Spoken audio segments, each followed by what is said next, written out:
It's no news that Mexico is home to numerous cartels and some of the world's most wanted drug traffickers of all time. As a result of the high level of unrest, drug wars between the government and these cartels have been going on for the longest time. While it seems the government has won over some cartels, one cartel has kept the government on its toes, and that is the Sinaloa Cartel. In today's video, we will be talking about the famous Sinaloa Cartel and how it grew to become Mexico's biggest cartel. The violence is one cartel against another, or just as likely, it's violence between different factions of the same cartel.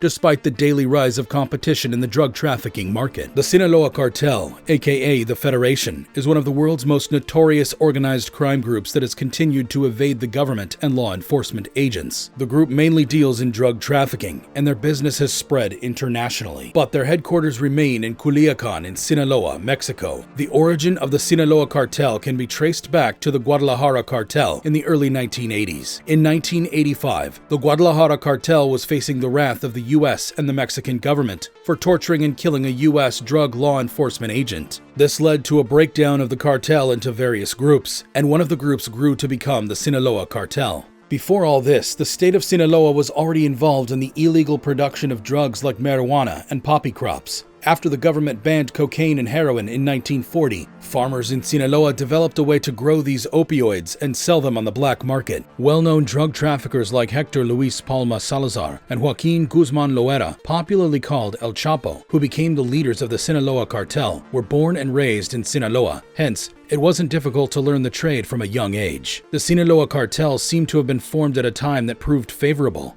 The Colombian cartels were declining due to deaths of various drug lords like Pablo Escobar, who died in 1993. The U.S. government had also cracked down on drug trafficking in the Caribbean, so Mexico became a favorable route for transporting drugs into the U.S. Many cartels were formed and grew during this time as Mexico became a famous drug route. The Sinaloa Cartel, under the leadership of Joaquin Guzman, started to grow notably because Guzman had developed methods of smuggling drugs through underground tunnels. Guzman was also very good at using bribes to pay off people in different places. In 1993, El Chapo was arrested and sentenced to more than 20 years in prison. One would think that this would destabilize the cartel, but on the contrary, El Chapo continued to lead the cartel and even build it more from behind prison bars. In 2001, El Chapo was able to escape from prison through underground tunnels that were properly built by members of the Sinaloa Cartel. People say Guzman escaped from prison because he didn't want to be extradited to the U.S. The tunnels that aided his escape ran from a member's house to Guzman's cell.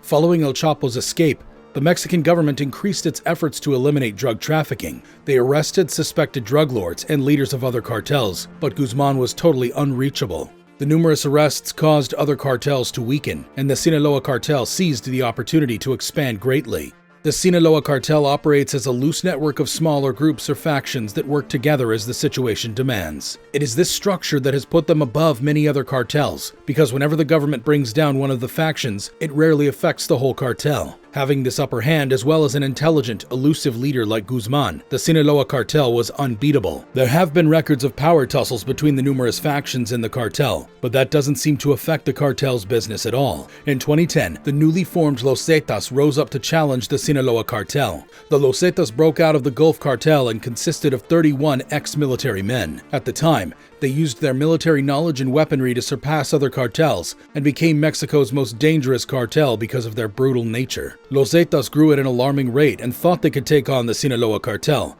but other cartels had had enough of their brutality, so they started to use their methods against them. After one of their leaders was killed in a shootout, they began to weaken.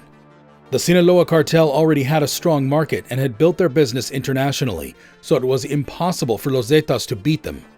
They had operations in over 50 countries, but kept their business majorly in the United States. Soon, the Sinaloa Cartel became one of the world's most powerful drug syndicates after they gained territory from the Tijuana and Juarez cartels.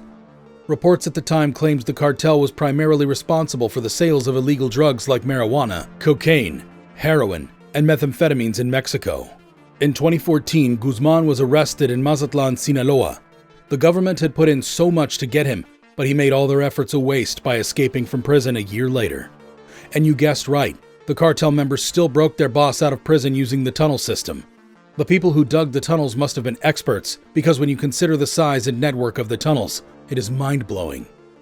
Guzman's second escape from prison put a brick wall against the government, who had been doing everything to fight drugs. but it also proved the cartel's power and intelligence. Guzman soon got a Robin Hood kind of image because he used his drug money to bring help to poor communities.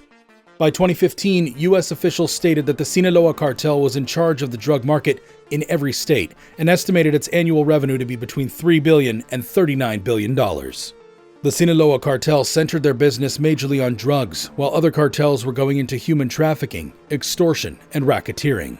In January 2016, the Mexican government apprehended Guzman in Los Mochis, Sinaloa.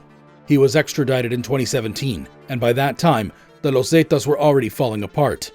Guzman's arrest didn't stop the cartel one bit. They kept growing rapidly. This continuous growth of the cartel, despite the absence of its leader, was due to the fact that law enforcement agents seemed to really misunderstand their network and methods of operation.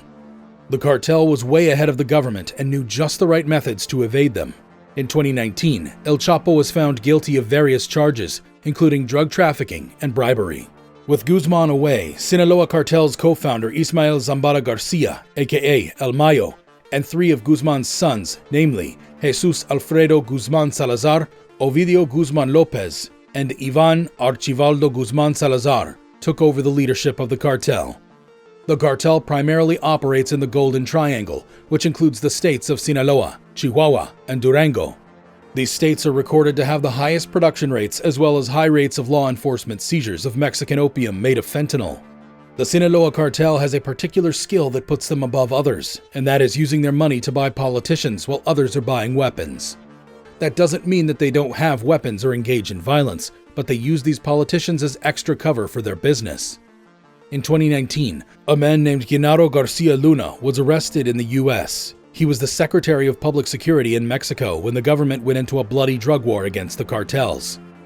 Genaro was said to have aided the cartels. He was charged with collecting tens of millions of dollars in bribes from El Chapo to protect the cartel's members and also target other drug traffickers.